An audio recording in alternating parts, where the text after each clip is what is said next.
Hello and welcome back to another episode of Fully Booked, the Hidden Gems author podcast, which Craig Touch and myself, Roland Hume, chat some of the interesting figures and leading lights of this crazy industry of writing and self-publishing. And today we have a very, very special guest, R.D.D. Smith, an author of medical thrillers, a man who has a bookcase more impressive than either Craig or I have behind him. How are you doing today? Fantastic. This is good. Oh, well, we're delighted that you could take the time to join us, and we are very much looking forward to speaking with you. And of course, we wouldn't be speaking to you if it wasn't for Craig Touch, the man himself. How are you doing today, Craig? Doing great. Thanks, Roland. Thanks for joining us, Roger. So today we want to talk a little bit about how professionals can use writing to enhance their careers, which is something that a lot of business people and people outside of the writing profession tend to do when they want to sort of raise their their profile in the world. But before we start that, why don't we discuss, why don't you tell us a bit about yourself and how you get started and sort of where you tie into that whole idea. Okay, so I'm at my heart, I'm a technologist. I was a mathematician and computer scientist, and I started writing code right out of college for defense companies, things like that. And you spend a couple of decades doing that. Pretty soon they promote you to project manager and vice president. You get to do business stuff instead of technology. And then about a little over 10 years ago, I jumped tracks and started working for hospitals and healthcare system. And that was available to me, I guess, because it was a center that focused on robotic surgery devices.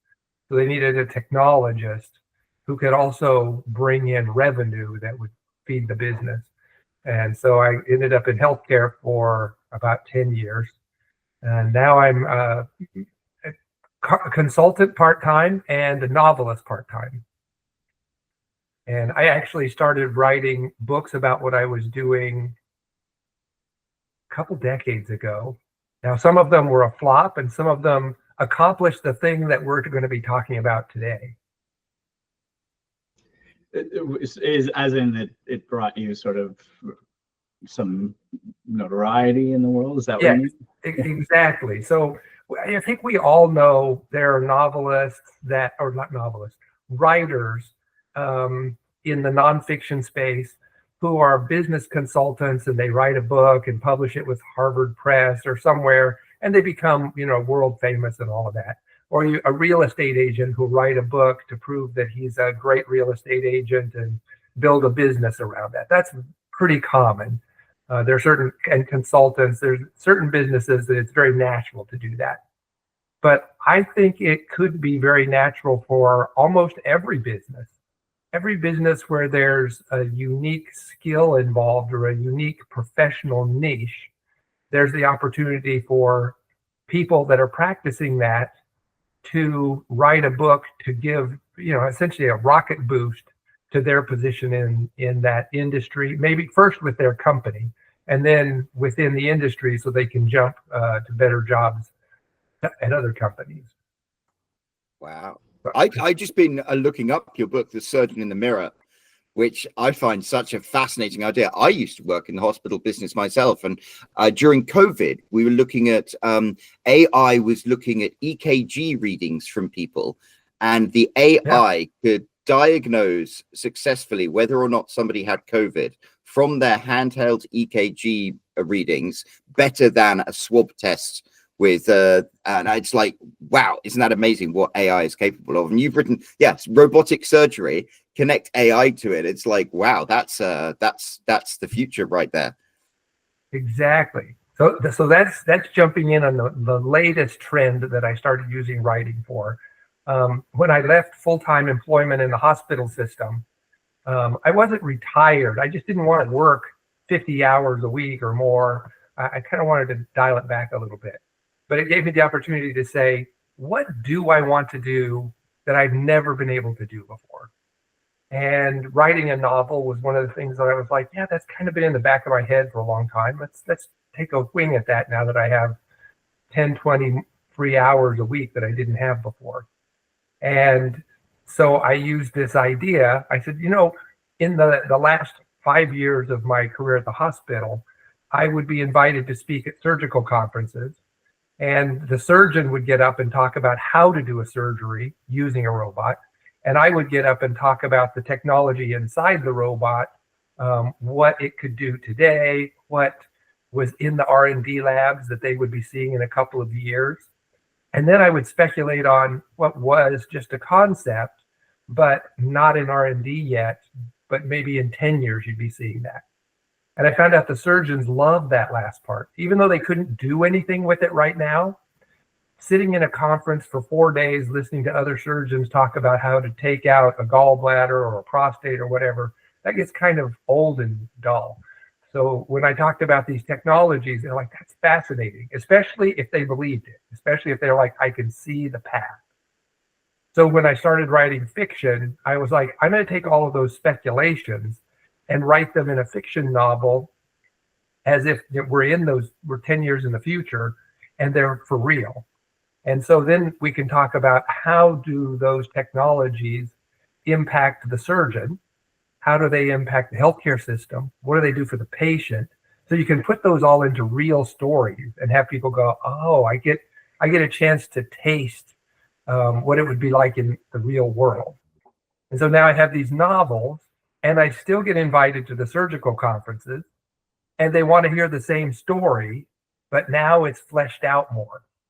And to my knowledge, there's nobody else writing novels like that. So when they want that kind of a speaker, I'm kind of the only one that they can pull out of their hat.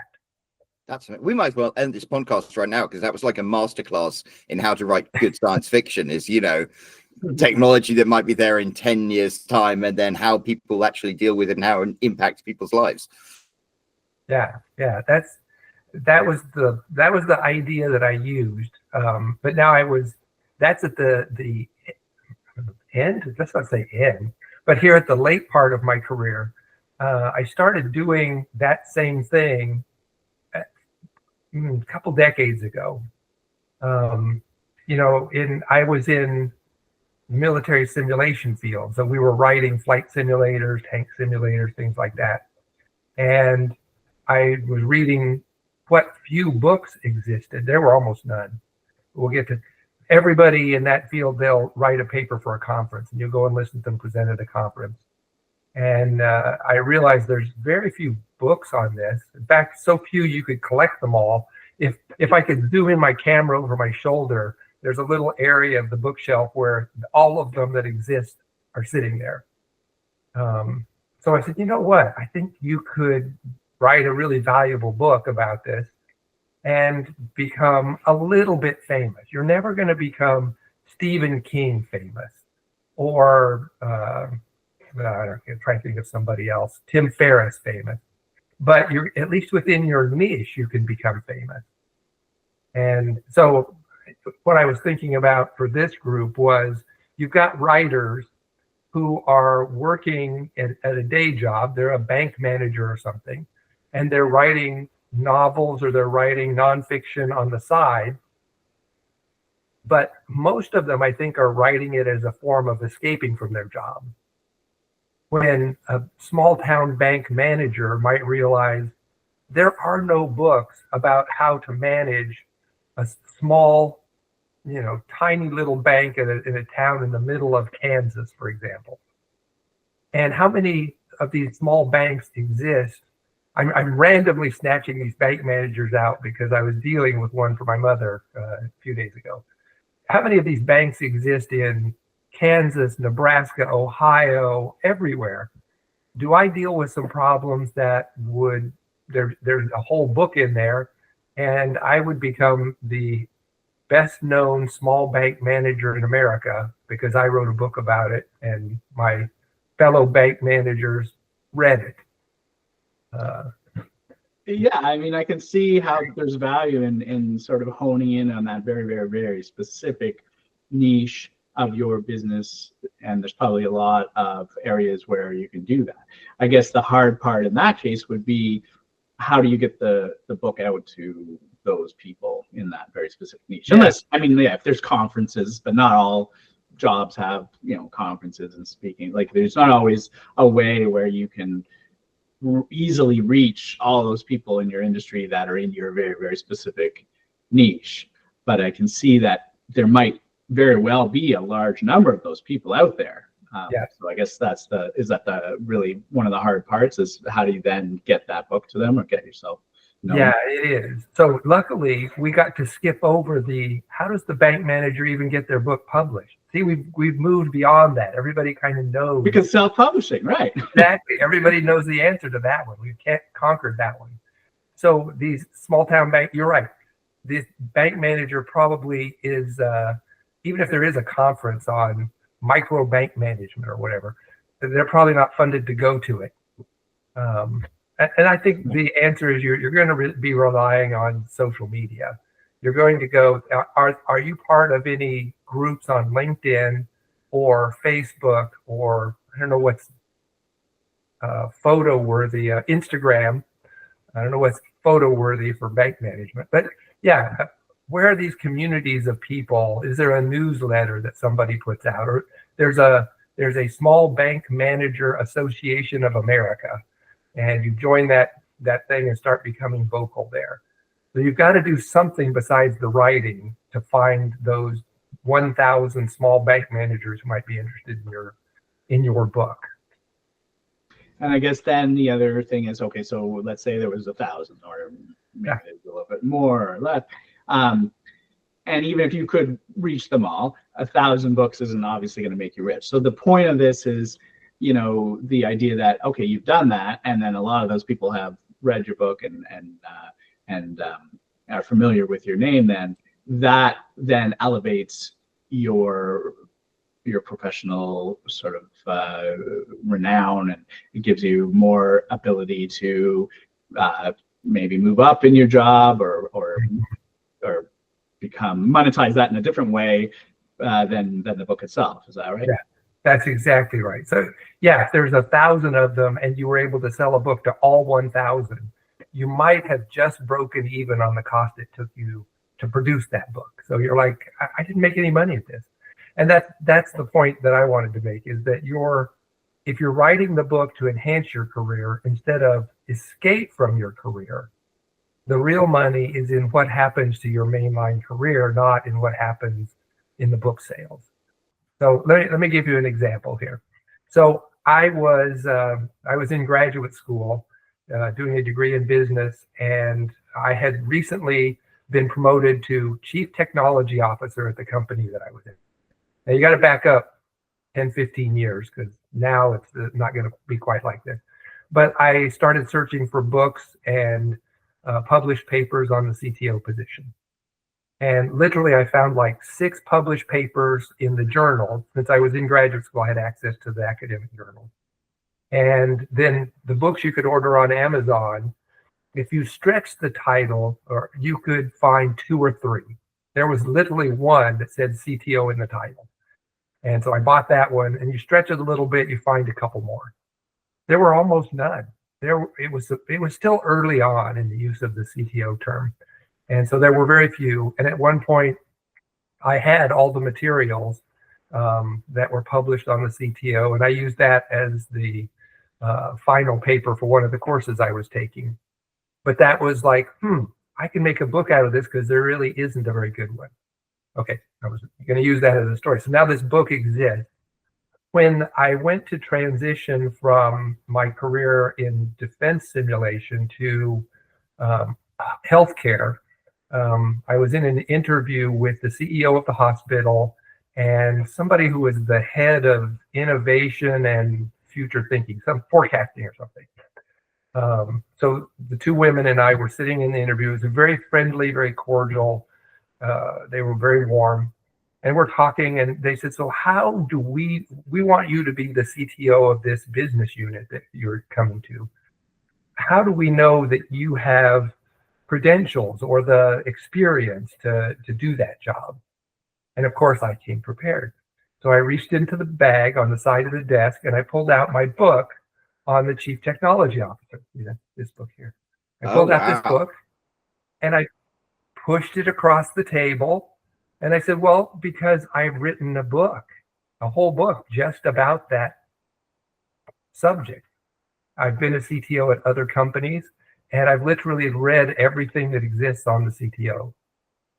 Now, in an interview, they're certainly not going to read the book, but just the book laying on the table convinces them that you're the right person for the job. Now, do you think anybody else interviewing for that job had a book to push across the table? Yeah, no, They did absolutely. not. That's a Right. good sales pitch, right? So that sealed the deal. Exactly. You often see, he's written the book on, where Yeah. and they're using that as almost as a joke, but you literally have written the book on. Yeah. Yeah, I think I can see how that would be very effective in changing minds, or at least influencing their opinion. If you've written the book on it, you clearly know what you're talking about, or at least that's the. I mean, technically, anybody could self-publish a book, and it could be filled with garbage, and we see that sometimes on Amazon. Right. But they could still flip through it.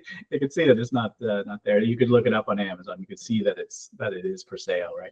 So that is, I think that's a great idea for that, and for getting yourself known for sure. And so I also think that normal people who are approaching this, not a Harvard professor, they're in a different class, they're going to achieve something different. But a normal person, and I use this small town bank manager example again, the first thing they need to do is figure out what their niche is. They're not writing to every bank manager in the world. Too big, and they don't have enough experience to convince somebody from Deutsche Bank in Germany that they know what they're talking about. So after they get it narrowed down and go, this is what I'm writing about, then they can begin saying, well, what's unique about this than every other bank manager, or police officer who works with troubled youth in small communities, urban areas, or something like that. Narrowing it down to the beginning. That's really fascinating. I mean, they always say that the way to be successful in publishing is not to appeal to as many people as possible, but to appeal to a very small specific audience. And it seems like you've definitely identified that with a new twist of it having like this professional focus on it, which absolutely would resonate with people, because if you can identify that small slice, then they would they all share so many experiences and things that would make that book resonate with them. Right. Yeah. I loved what you had said earlier about the idea that you're writing to enhance your career instead of escape your career, because I think that is one of the key differences. When I started writing, I was back in 2013, I was at a job. I was a product manager, and I hated that job. Like I just hated the day-to-day red tape, all the processes, and so I had always written when I was young. I just I never had sort of the confidence to just throw everything aside and spend all my time writing a book and then trying to go to publishers and all that. But then when self-publishing came along, I realized I didn't have to worry as much about that part of it. And so I took a year-long leave of absence and went and did some writing. And then when I realized, hey, I can make a living out of that, I left. So for me, I was absolutely writing to escape my career. And so it wasn't about, I want to write, something that is about product management. That's definitely not to try to get a better product management job. I was writing to get away from that job. But I love that, that distinction, because for that bank manager or anybody who's in a job that wants to stay in that job but are looking for sort of that edge on how to differentiate themselves and move up in the world, writing a book to enhance your career is that sounds like a really, really smart idea. And it doesn't have to be just so that at a job interview you're pushing it across the desk, but I mean it also gets your name out there. And then if you were to sort of start probing or looking to find something some other position in your industry, people might know your name from that. It's like, oh, I've heard of this guy because I remember he wrote a book on that, and so he's obviously very he's very committed to the job he's doing. He's like thinking about it. He's writing on it. So that's somebody that I would want to bring into my organization, or that's somebody that we should be promoting because they're very, very committed to what they're doing. Yeah. When you started that, I think you said something else. You were like, I don't know if I have the confidence. I think everybody that we're talking to is going to have some degree of an imposter syndrome. They're like, I'm a member of this profession. That's true, but I'm not a special member. I'm just like everybody else. So why would my book be any better than one written by 100 other people?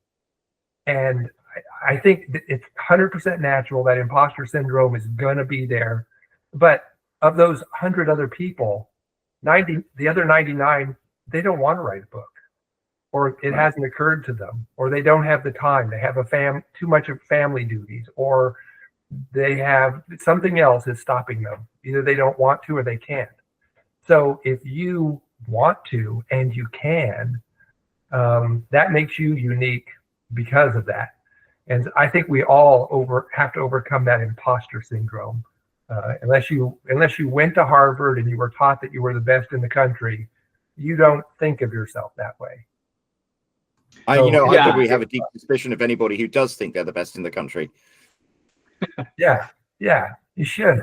So for me, it was like more about I wanted to write fiction, right? And we already know there are lots of people writing fiction. So my imposter syndrome was more about like, competing against all those other people, and I had never really written any big fiction pieces, But in the example of somebody in the business, that imposter syndrome is more about, okay, am I the best at my job? Am I the best person to write the book?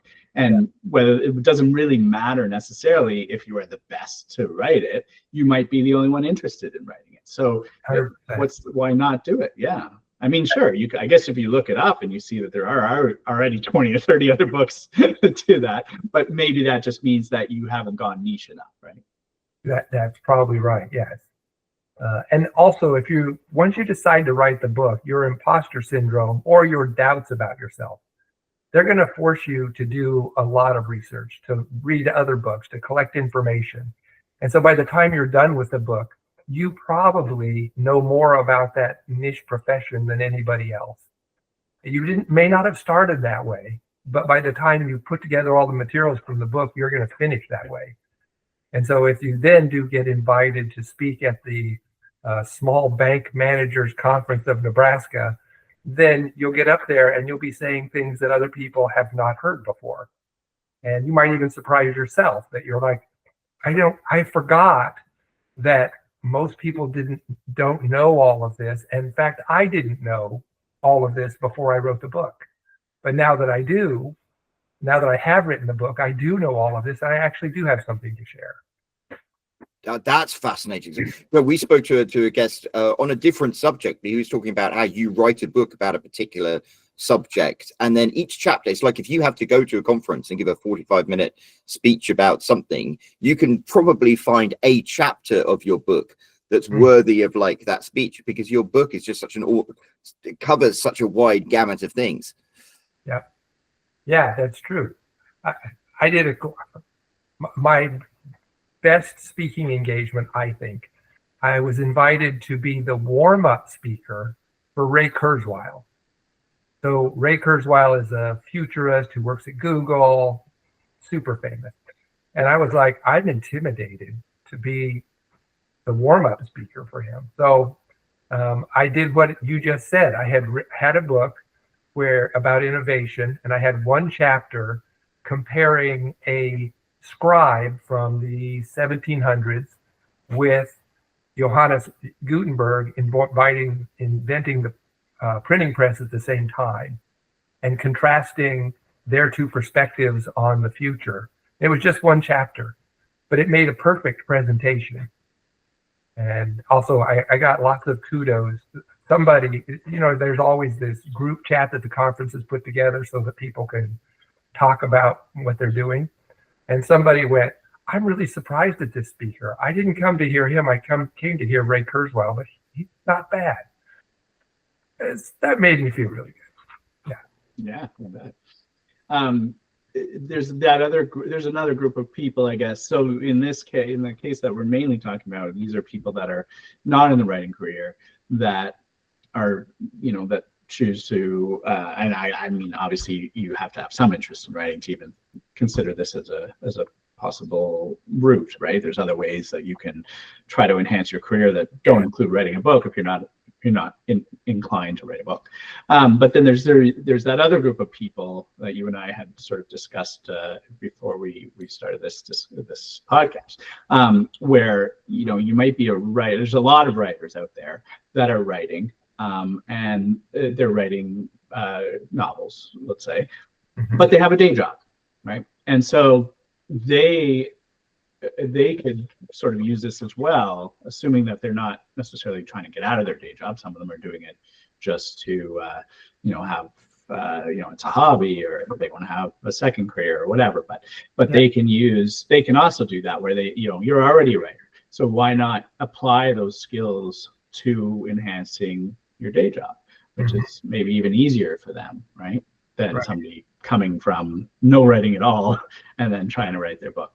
So this isn't just for people that are in that situation. This is even for writers who have a day job. They can, instead of writing another fantasy novel, they can say, hey, let me apply those skills to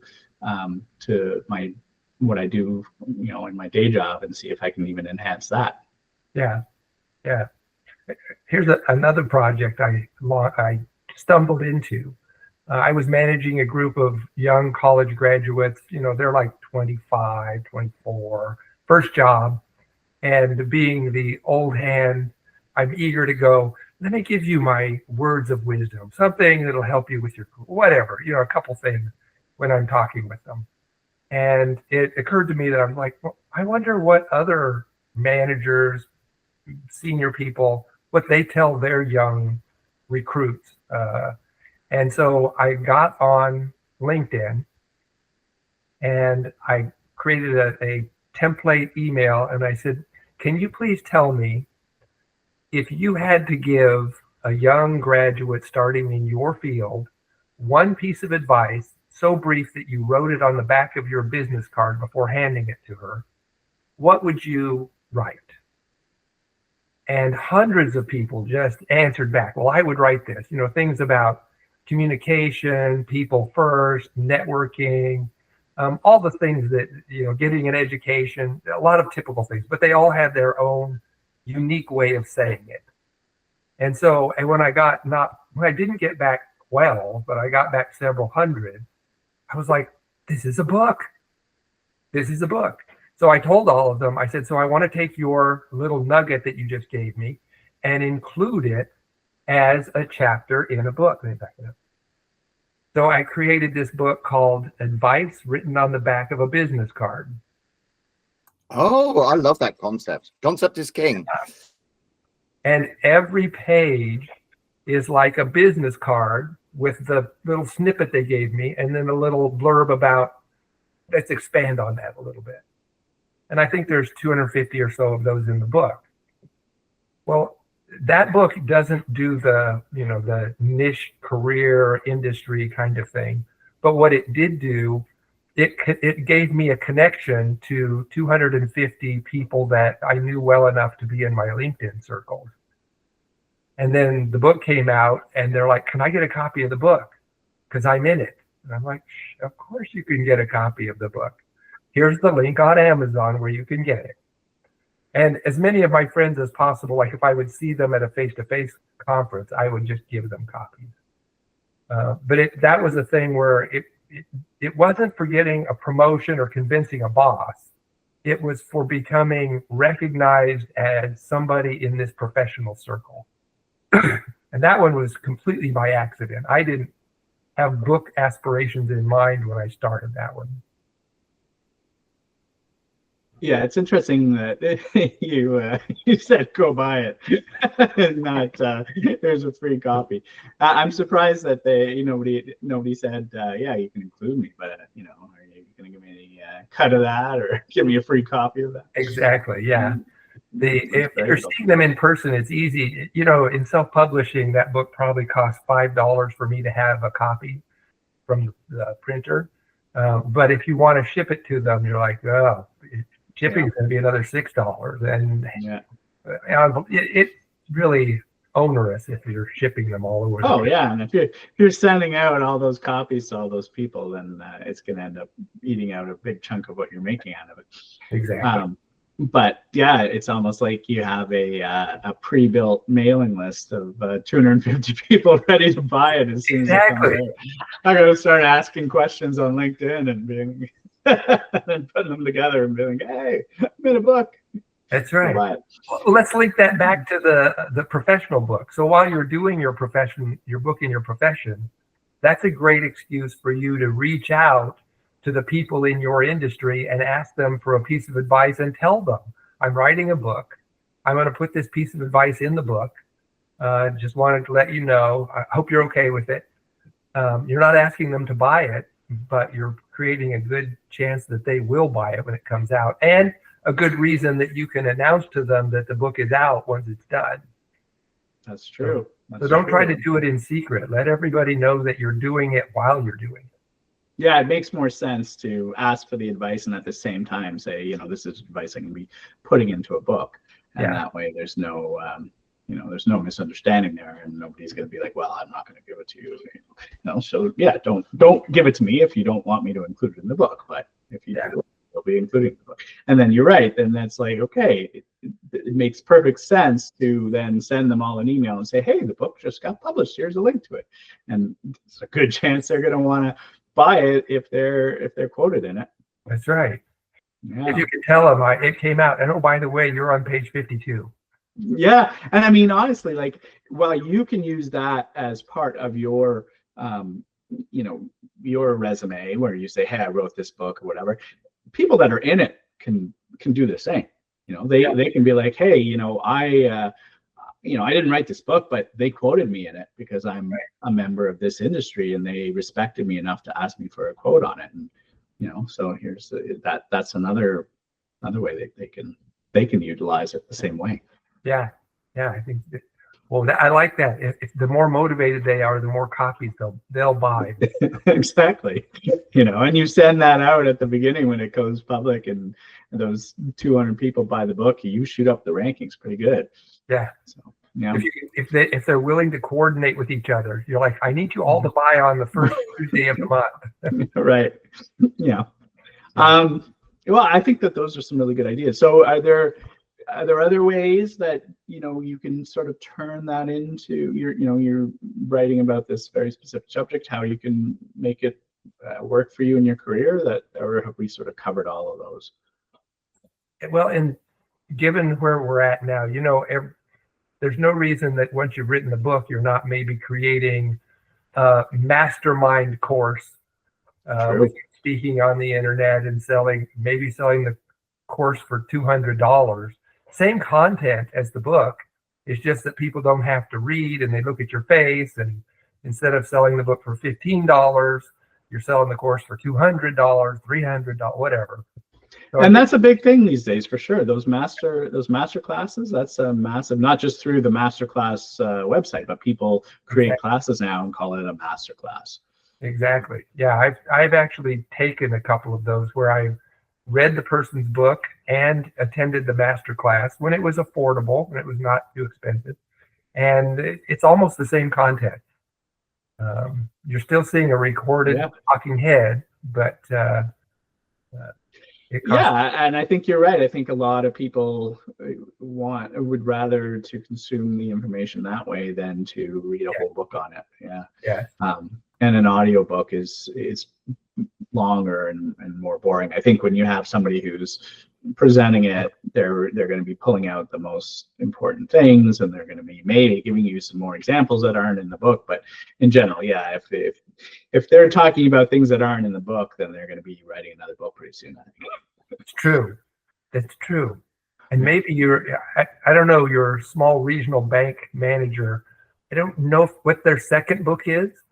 But maybe don't give up. Maybe you've got a second book after you've been promoted a time or two. You're like, oh, I got another book now. Well, you can always capitalize on the trends. Small bank AI for small bank managers. Yeah, that's right. I think, the idea these days too is like, or the reason why I think a lot of this works is that when you've written a book on something, people just automatically kind of think that you're the expert. And I think in a lot of cases, hopefully in a lot of cases, you are. I mean, you are somebody at least very knowledgeable in it. But I think that is one of the reasons why we see so many people that do these circuits, that they have these big classes, and they point to, oh yeah, he's written this book and he's written this book. But the reality is, I mean, you could be a nobody who writes a book on something, and then you start these things, and then he's written a book, and it almost doesn't need to, you think of like the Tony Robbins of the world and those who've turned that sort of thing into a whole career. Right? Yeah. Or they just start off and they've written a book about it, and then they've taken it on the road, and they massive conferences and whatever. And obviously you're not necessarily going to go that big and whatever, but that's how it all starts. Is like, you just have to, just give yourself some credentials. And if you don't have any, if you haven't been, doing it in any other way, writing a book about it is almost like a shortcut to giving yourself some credentials. I think, and if you are literally, let's say that after studying and writing the book, collecting all the knowledge, let's say you're in the top 25% in your niche. The existence of the book, I think people will give you credit for being in the top 10%, even though you haven't reached that level. So they're going to give you credit for more expertise or more panache, a more special veneer than you really have achieved yet. Well, I mean, I would say in the defense of these hypothetical people, wasn't it Einstein said, you don't understand something until you can explain it to your grandmother? I'm paraphrasing the thing. But I mean, the writing a book means you need to have a certain analytical mind in order to follow the structure of a book and communicate to something as that to somebody. So to be able to take your area of subject matter expertise and put it into the framework of a book does show like a level of cognitive understanding of it that's perhaps more advanced than other people. I don't know. Yeah, definitely. So Peter Drucker, famous management consultant, professor, he said, yes, I know him. Yeah. So somebody asked him why, he was getting old, and they asked him, why do you still write books? And he said, because I don't know what I'm thinking until I write it down in a book. Because the ideas were just too loose in his head until he puts it down on concrete form. And he's like, okay, I always knew that, but not in that complete and mature a form until I wrote it. Yeah, I can understand that. Sometimes those, our brains can only hold a certain amount of information at once, and I think once you start to bring it all down into paper and then organizing it, which you can't necessarily always do when there's so much of it floating around. But once it's all on paper and you can see it holistically, move it around, think about it, stare at it, it allows you to form those thoughts more concretely. Sure. Yeah, I think so. So I hope all these ideas are giving the listeners good ideas about, first, the motivation. Maybe I should try this. And then good ideas about how to get started at it, and enough confidence to not be afraid to start at it. Yeah, well, I definitely think that. Well, I mean, that's a really good. Oh, I was just going to say that's a really good thing. I mean, to write a book, you need a framework, and a lot of people think, oh, it's not just too difficult to write a book. You just sit down and write it. But actually, you need to have a kind of framework to follow. So, do you have any advice about where to study or how you can learn to do that? If you read the management books that come out of Harvard Press, for example, they all have the same formulaic layout and style.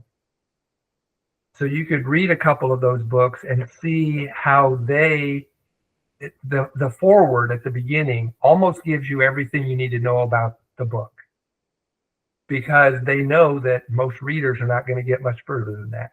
So you get all the meat right there. And then they start introducing it. They'll get some historical information, and they always include a bunch of vignette stories. They'll do an interview and turn that into a story, or maybe put the literal interview in there. They don't ever just give you just the facts. There's always stories to back up the facts. And then, especially the Harvard crew, they love to be able to produce a model that's a diagram, simplified diagram that represents their big concept. And so in one page, one diagram, you can see their concept. And I'm not sure that applies to every profession, but if you read enough of those books, you're like, I see the formula here. So that's one place to get that formula. Yeah, I think it depends on your great. audience too, right? On the sort of formula that you go for and the subject matter. I think you want to be thinking about the type of people that are in your career that you're writing about, the type of education they would have, the type of background they typically have in sort of the industry, to know the level of detail, the level of language that you want to use. Yeah. Right. So I think that may differ depending on what your on who your audience is and who your type is. It's probably much more specific than if you were to write a fiction book, where it could be read by, you know, Albert Einstein. It could be read by, you know, someone that has only a high school education, right? And so you want to make sure that the language is understood by a wide variety of people.